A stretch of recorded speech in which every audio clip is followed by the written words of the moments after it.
खबर रायसेन जिले के जमुनिया ग्राम की राजधानी ढाबा में लगा रामलला सरकार का दरबार। आपको बताने की आवश्यकता नहीं, पहले ही लिख दिया जाता है कि आपके नाम का पर्चा देखें। किस तरह दिखा रहे हैं रामलला सरकार।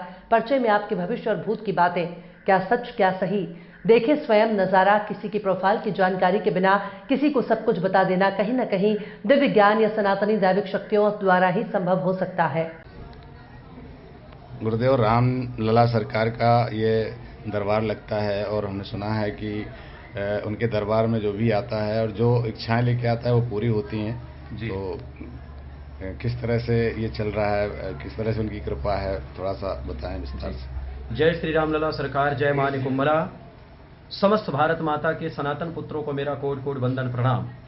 यह परमात्मा के श्री चरणों की कृपा है और मां निकुंभला के चरणों की कृपा है। मेरा जीवन हमेशा परमार्थमय रहा है और रहेगा। जब कभी कोई भक्त अपने मन के प्रश्न को लेके आता है, पूर्णतः उसके प्रश्न का उत्तर मिलता है और मुझे ऐसा लगता है कि जो भी मैं कुछ बताने में सामर्थ्य रहता हूँ वो मां निकुंभला के श्री चरणों के रज की कृपा से, श्री रामलला सरकार के चरणों के रज की कृपा से। और आज बस यहाँ हमारे शिष्य जी हैं, इनके यहाँ एक अनुष्ठान हुआ, मुझे निमंत्रण दिए और मैं निमंत्रण स्वीकार किया। अभी तो दिल्ली में मेरा कार्यक्रम था, लेकिन उसको भी मैं छोड़ा इसलिए क्योंकि एक छोटा सा बच्चा बीमार है, उसको पूर्ण रूप से हमारी आवश्यकता पड़ गई, लग रही है, इसलिए मेरे को यहाँ आना पड़ा। और भविष्य में बहुत बड़ा दरबार लगेगा। अक्टूबर में मेरा दिल्ली में विशाल कार्यक्रम है और दिल्ली के बाद विदेश का भी राम जी के चरणों की कृपा से है। लेकिन मैं चाहता हूं कि ज़्यादा से ज़्यादा मैं भारत माता के सनातन पुत्रों के चरणों की सेवा कर सकूं और जो ये कुछ होता है मैं करता हूं, ये सत्य यही है कि मां निकुंभला के चरणों की कृपा से है जी।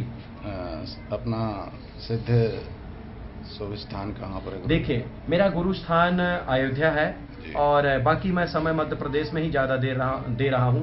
धार डिस्ट्रिक्ट में मुझे आश्रम भी मिला है, आपके करेली मध्य प्रदेश में भी मुझे 10 एकड़ जमीन मिली है, नरसिंहपुर में भी मुझे जगह मिली है। लेकिन बैठना अभी विशेष रूप से इधर नहीं हो रहा, लेकिन हाँ 70% मैं समय एमपी को दे रहा हूँ, 30% अभी उत्तर प्रदेश को दे रहा हूँ। लेकिन भविष्य में मां निकुंभला शक्तिपीठ में बनाऊंगा और मुझे ऐसा लग रहा है कि वो झारखंड में संभव होगा। 200 एकड़ जमीन हमको झारखंड सीएम के द्वारा देने के लिए कही गई है। राम जी के चरणों की कृपा अगर रही तो वहाँ आश्रम मेरा बन सकता है और माँ नर्मदा चाहेंगी तो मध्य प्रदेश में भी हो सकता है। लेकिन अभी कुछ विशेष पूर्ण रूप से सत्य नहीं है। कह तो रहे लोग बाग, लेकिन राम जी कहाँ चाहते हैं और वो रामी जी जाने। आपके साथ गुरुदेव आपके पास जो भी आते हैं और जैसी इच्छा लेके आते हैं उसी तरह से आप उनको बता देते हैं, ऐसा कुछ क्या है? देखिए, मेरा जीवन साधना में है और 3 से